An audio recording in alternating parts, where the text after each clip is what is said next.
सभी भाइयों को प्रणाम। मैं Abhishek Kumar Chaudhary, quality of master Hyundai. इसमें इंजन की चेकलाइट आ रही है, हुंडई का आवरा कार है।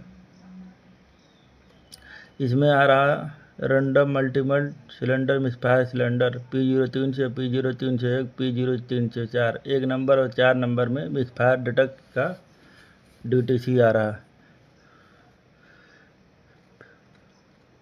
जो इंजन की चेकलाइट ब्लिंक कर रहा था। फिर इसके बाद इसमें स्पार्क प्लग सब कुछ चेक किया गया, लीड चेक किया गया, तो दूसरा इग्निशन कॉइल लगा दिया गया, तो ये प्रॉपर तरीके से चल रहा था। तो ऊपर से दूसरा इग्निशन कॉइल लगा दिया और जो अंदर लगा है इग्निशन कॉइल। फिर इस इग्निशन कॉइल में ही प्रॉब्लम था, जिसमें 1 नंबर और 4 नंबर में प्रॉब्लम था। तो इसमें child part 1 number 4 number 2 number 3 number था, तो इसी पुराने वाले इग्निशन कॉइल के बॉडी में इसे फिट कर देंगे।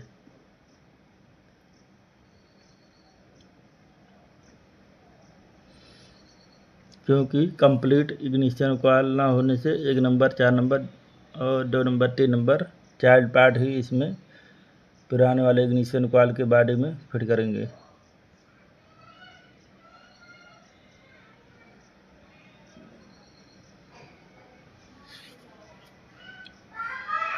इस इग्निशन कॉइल में एक नंबर में 2 बोल्ट लगा रहता है।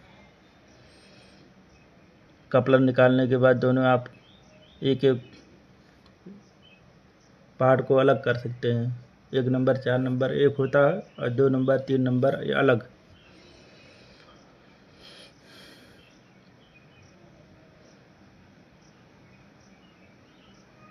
इसमें 1 नंबर 4 नंबर पीछे की तरफ होता है, 2 नंबर 3 नंबर आगे की तरफ।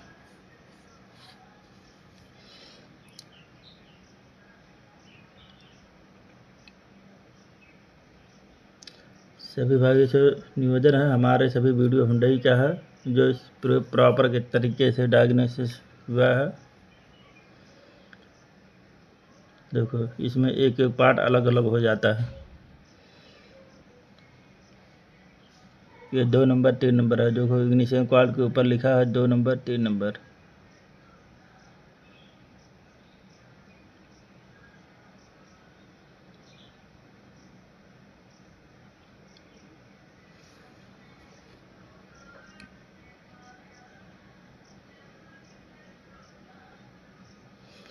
एक कॉइल पे 2 स्क्रू लगा रहता है क्रॉस में।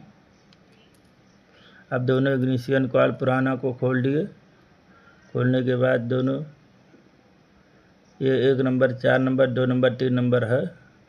अब इसके जगह पे 1 नंबर 2 नंबर 1 नंबर 4 नंबर और 2 नंबर 3 नंबर ना वाले इसको फिट करेंगे।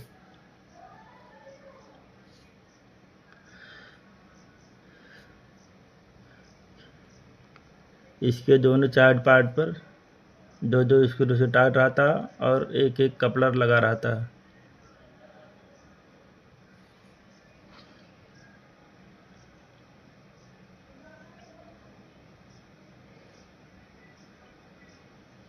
ये देखो 2 नंबर 3 नंबर और 1 नंबर 4 नंबर। अब इस इग्निशन कॉइल को प्रॉपर तरीके से फिट करेंगे। फिट करने के बाद अब स्कैनर लगाएंगे। अब देखो इसमें इंजन की चेकलाइट नहीं आ रही है और DTC गुड आ रहा। इसमें इग्निशन कॉइल का ही प्रॉब्लम था, जो प्रॉपर चेक करने के बाद इग्निशन कॉइल को चेंज कर दिया गया और अब कार सही हो गया। सभी भाइयों को धन्यवाद।